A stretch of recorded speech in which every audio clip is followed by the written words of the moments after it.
información más destacada de las últimas horas, como siempre en este horario en TN Todo Noticias, amigo televidente, hay un tema en particular que acapara la atención pública desde el pasado 3 de diciembre y lamentablemente el resultado es fatal. Atención con esta noticia, seguramente muchos de ustedes se habrán percatado de la información de la desaparición de dos exfuncionarios, repito, desde el pasado 3 de diciembre, cuando sus familiares directos denunciaron ante las autoridades pertinentes que habían desaparecido. La última vez que hablaron con ellos fue aproximadamente a las 14 horas de ese día. La pareja de esposos habían quedado de reunirse en un lugar en la zona 9 de la capital guatemalteca para poder almorzar antes de regresar a su vivienda. Sus hijos y el resto de familiares perdieron comunicación con ellos desde ese día, 3 de diciembre, a las 14 horas. Al percatarse que ninguno respondía al teléfono, empezaron las dudas, empezó la angustia y denunciaron rápidamente ante las autoridades pertinentes. ¿A quién me refiero? Al exdiputado Joaquín Bracamonte y su esposa Zulma Bianca Zubillaga. Lamentablemente, anoche, es decir, esta madrugada, finalizó la angustia por saber dónde estaban estas personas, pero lamentablemente también fue el inicio del luto. Los exfuncionarios fueron localizados en el interior de un vehículo rojo en la zona 10 de la capital guatemalteca, específicamente en la 7ª Avenida y 15 Calle de la zona 10. El exdiputado Bracamonte estaba helado en el asiento del piloto, tenía heridas de bala en el tórax y en el abdomen. Su esposa Zulma estaba en el asiento del copiloto, también tenía heridas de bala, pero en específico la mujer con el rostro con señales de haber sido torturada. Se cree que fueron abandonados los cadáveres en ese lugar y por el estado de descomposición del cadáver de Zulma, se cree que habían sido asesinados desde hace varios días atrás. Sin embargo, en el caso del cadáver del exdiputado Bracamonte, pareciera que fue asesinado anoche mismo en ese lugar. Sin embargo, todo es de momento especulación. Para saber cuándo murieron y de qué forma murieron, se les está practicando la necropsia respectiva en la morgue del INASIF y el resultado que entreguen justamente en esa institución será vital para poder avanzar en esta investigación. Mucha atención también porque hay una versión inicial que señala que el vehículo fue abandonado desde la misma noche del 3 de diciembre en ese lugar. Eso no ha sido confirmado. Otros vecinos dijeron que fue hasta anoche cuando fue abandonado el vehículo en ese sitio y al notar que nadie iba a recogerlo, iniciaron las sospechas. Dieron aviso a los bomberos llegaron, constataron que efectivamente parecía que había dos personas a bordo de ese automotor, pero en ese momento no se sabía su estado. Así que rápidamente llegó la Policía Nacional Civil, se acordonó la zona y más tarde llegó el Ministerio Público. Todo esto se manejó de una manera hermética. No había prensa para entonces. Fue hasta las 2 de la madrugada aproximadamente cuando Germán Cabrera, de la televisión guatemalteca, llegó al lugar y se percató que efectivamente el Ministerio Público tenía un trabajo en la escena del crimen. Horas más tarde ya se confirmó entonces que se trataba justamente del exdiputado Joaquín Bracamonte y su esposa Zulma Bianca Zubillaga. ¿Qué ocurrió con estos exfuncionarios? ¿Quién los asesinó y por qué? Definitivamente son las preguntas que está tratando de resolver el Ministerio Público. Es impresionante realmente la manera brutal en que fue asesinada, sobre todo ella, le decía, las marcas en su rostro llevan a pensar a que antes de ser asesinada fue torturada. Pero, repito, insisto, las causas del deceso solo se pueden establecer a través de una prueba científica y en nuestro país el encargado de esa prueba científica es el INASIF. Ahí está el vehículo, como usted lo puede observar. Imágenes captadas esta madrugada en exclusiva para la televisión guatemalteca, gracias al impecable trabajo, como siempre, de Germán Cabrera, que pasó prácticamente la madrugada en ese lugar para que tuviéramos hoy acceso a todas estas imágenes. Un vehículo de color rojo abandonado en ese sector de la zona 10. Importante también mencionar que en la esquina del lugar donde fue abandonado este vehículo, y se cree que también en algunas viviendas del sector o los edificios, hay cámaras de seguridad que pudieron haber captado el momento en el que fue abandonado el vehículo en ese lugar. Es bastante interesante y los videos, repito, podrían ser muy reveladores porque ¿cómo es posible que el cadáver del exdiputado Bracamonte haya sido localizado en el asiento del piloto? Quizá fue asesinado entonces en ese mismo lugar, quizá la esposa ya llegó muerta a ese sitio. No presenta perforaciones de bala el vehículo, lo que hace pensar a las autoridades que fueron asesinados en otro lugar y únicamente abandonaron el automotor con los dos cadáveres en el interior en ese sitio, en la zona 10. Pero si fuera de esa manera, quiere decir que al menos uno de los cadáveres tuvo que haber ido en la parte trasera del automotor. La persona que conducía el vehículo tuvo que haberlo cargado prácticamente para ponerlo en el lado del piloto, específicamente el cadáver del exdiputado Bracamonte, y más tarde huir de la escena. Seguramente otro vehículo custodiando, quizá una motocicleta. Por eso le decía, importante lo que van a revelar los videos que seguramente ya a esta hora ha secuestrado el Ministerio Público para entender qué fue lo que ocurrió y evidentemente buscar a los responsables para llevarlos ante la justicia, tanto a las personas que ejecutaron la barbarie como para las personas que lo ordenaron. ¿Pero por qué?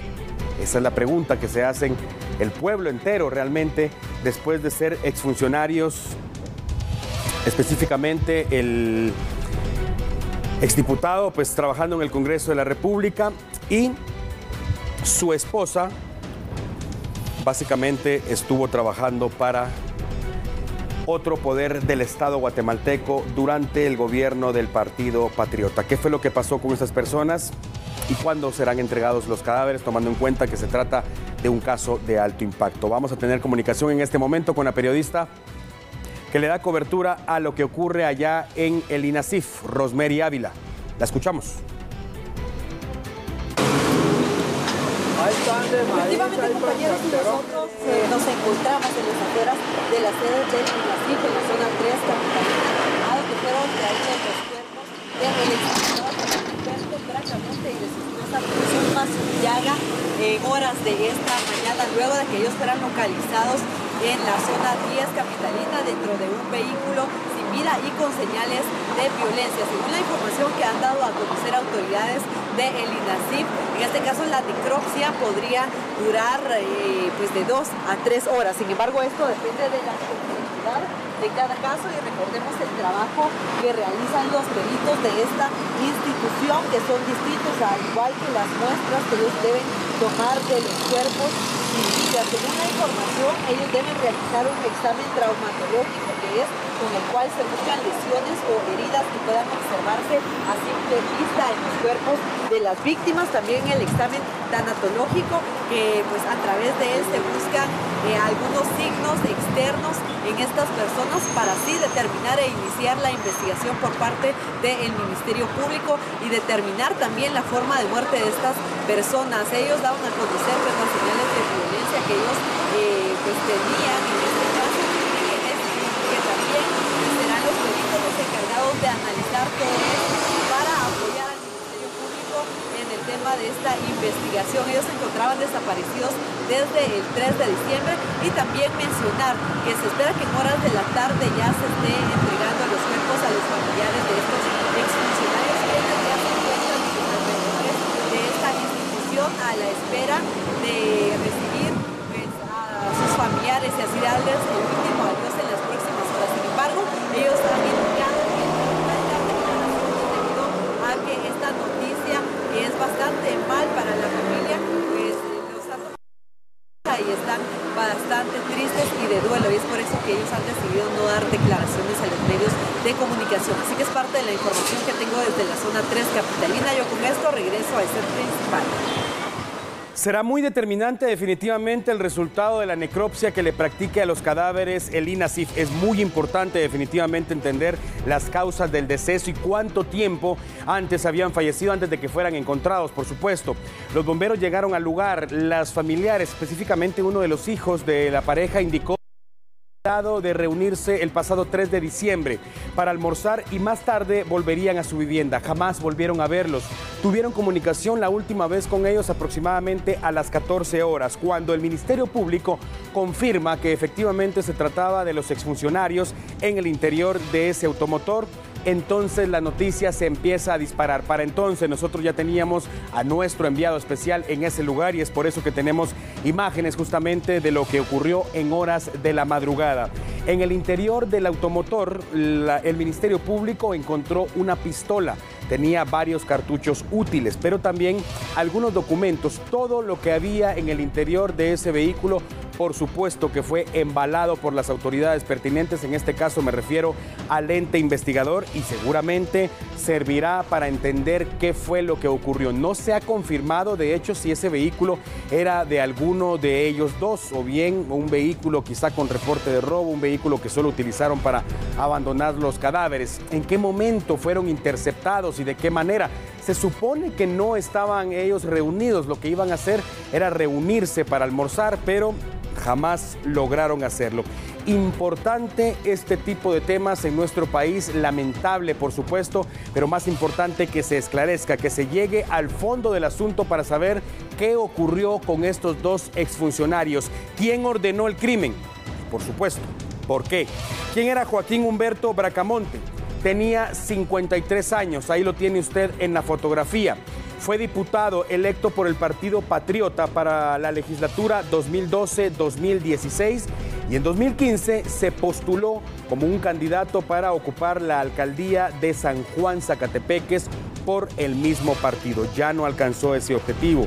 Cuando trabajó en el Congreso de la República como diputado, integró comisiones importantes, por ejemplo, las comisiones de Ambiente, de Trabajo, de Educación, de Energía y Minas. También estuvo en la Comisión de Gobernación, de Turismo, Comisión de Deportes, Seguridad Alimentaria y Salud. En 2015 el Ministerio Público solicitó antejuicio en su contra por el reparto de bolsas de alimentos de asistentes en un mitin.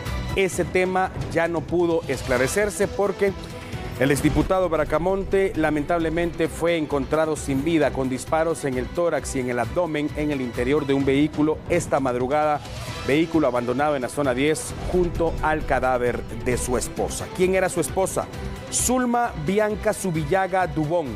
Tenía 49 años, era abogada, fue secretaria contra la violencia sexual, explotación y trata de personas, una oficina dependiente de la Vicepresidencia de la República que en ese entonces ocupaba Roxana Valdetti. Esto ocurrió de enero de 2012 al mismo mes, pero del año 2015. Además, se postuló también para ser relatora contra la tortura.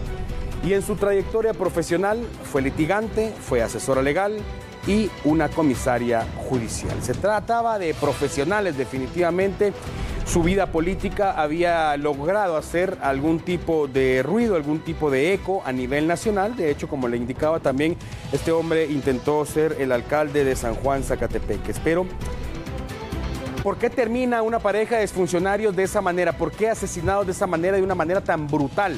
Es impresionante y es importante que las autoridades tomen cartas en el asunto y que se esclarezca este crimen para castigar, por supuesto, a quien resulte responsable de haber ejecutado esa barbarie, a las personas que resulten, seguramente no estamos hablando únicamente de una persona, y por supuesto también para que se castigue a quien resulte responsable de haber ordenado prácticamente el plagio, la retención de los dos profesionales y más tarde el asesinato. ¿Por qué dejarlos en ese lugar?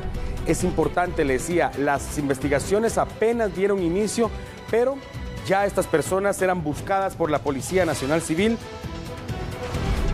y todas las autoridades pertinentes desde el pasado 3 de diciembre, cuando sus hijos los reportaron como desaparecidos. Apenas unas horas después de que no respondieron el teléfono celular, no quisieron correr riesgos y de inmediato comenzaron a denunciar que sus padres habían desaparecido. De hecho, las imágenes, las fotografías de ambos se viralizaron a través de las redes sociales y sobre todo porque se trata de exfuncionarios.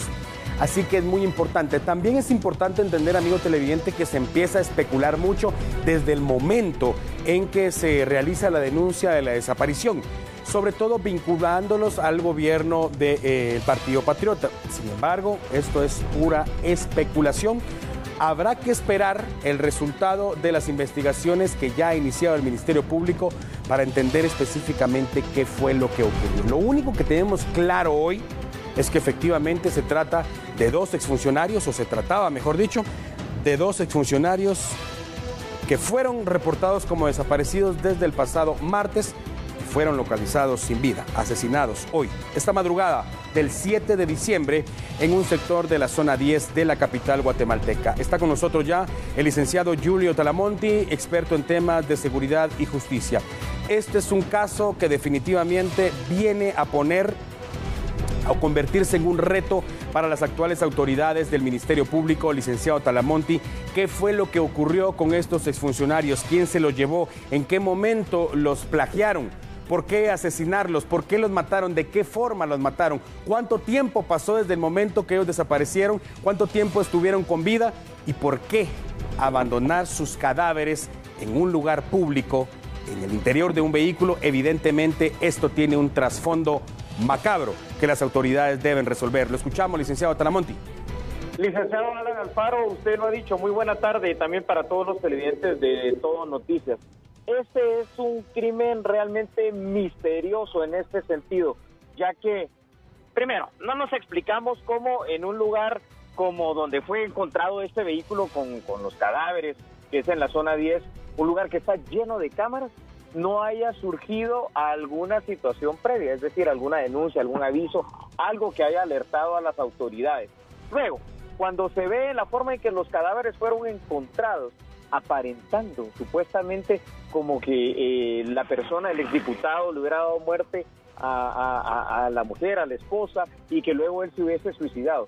Sin embargo, cuando se ve bien la situación de cómo aparecieron los cadáveres, estos presentan el rostro particularmente de un color o una tonalidad que es morado-azul, cual si fuera una asfixia. Entonces la pregunta exacta que usted hace, esa es la que no hay respuesta el día de hoy. ¿Quién, cómo y por qué lo hicieron? Pero aquí hay un móvil muy fuerte, muy sospechoso y muy macabro. Usted lo definió bien.